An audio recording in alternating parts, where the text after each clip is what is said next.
Expliquez-nous, Nicolas. Les députés espagnols viennent d'adopter une loi pour faciliter le changement de sexe à l'état civil. L'Espagne va devenir le pays d'Europe où ce changement sera le plus simple. Oui, la loi espagnole va permettre à chacun de changer de sexe sur ses papiers d'identité sur une simple demande à la mairie. Il faudra juste renouveler la demande 2 fois pour éviter les décisions sur un coup de tête.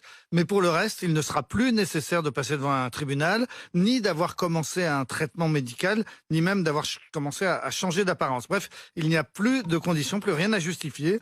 Tout homme peut devenir femme et toute femme peut devenir homme, et cela dès l'âge de 16 ans, et même 14 ans avec l'autorisation des parents, et même dès 12 ans, mais pour le coup en passant devant un tribunal. C'est ce qu'on appelle l'autodétermination de genre. La loi entrera en vigueur dans quelques semaines après son adoption au Sénat. Est-ce que c'est une première en Europe ? Alors presque, mais pas tout à fait. Le Danemark, depuis 2014, accorde aussi le droit aux personnes transgenres de changer de sexe presque aussi facilement. L'Écosse s'apprête à voter un texte identique.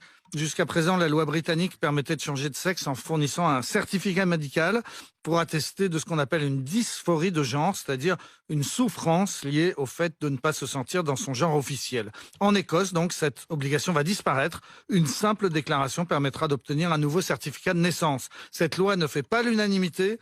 Des féministes estiment que si l'on nie le sexe, alors on nie aussi les inégalités sexuelles et donc on fait reculer le combat des femmes. C'est par exemple ce que défend l'Écossaise d'adoption la plus célèbre, J.K. Rowling, l'auteur d'Harry Potter.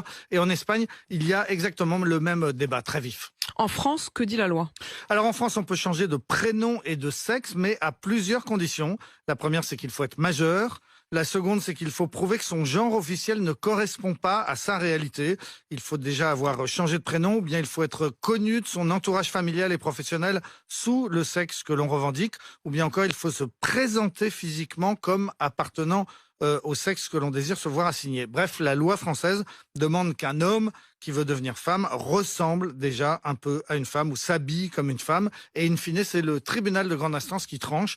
En revanche, depuis 2016, il n'est plus nécessaire d'avoir commencé un traitement médical ou un traitement hormonal. Ces traitements qui, eux, sont accessibles à tous, y compris aux mineurs. Voilà, c'est le paradoxe. La loi encadre le changement d'état civil, mais elle n'encadre pas le changement de sexe physique.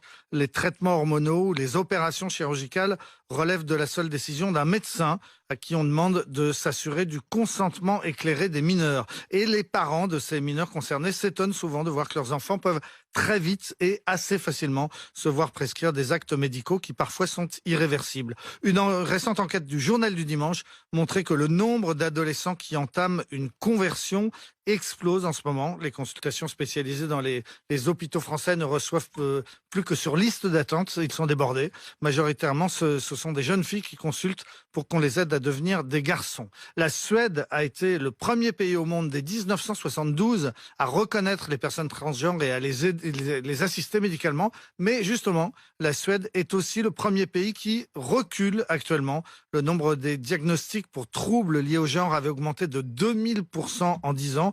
Et finalement, donc, le pays a décidé désormais de ne plus accorder de traitements hormonaux aux mineurs.